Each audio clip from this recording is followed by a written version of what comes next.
bat tea రండి tea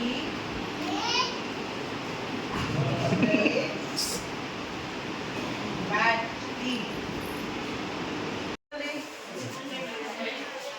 కదా 2500 లేదు కదా 100 కావాలి అంటే ఇంటూ 4 చేయాలి కింద ఇంటూ వస్తే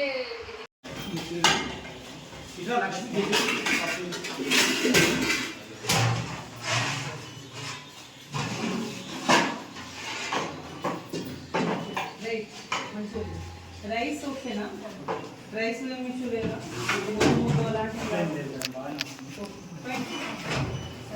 ఎన్ని సంవత్సరాల నుంచి చేస్తున్నారు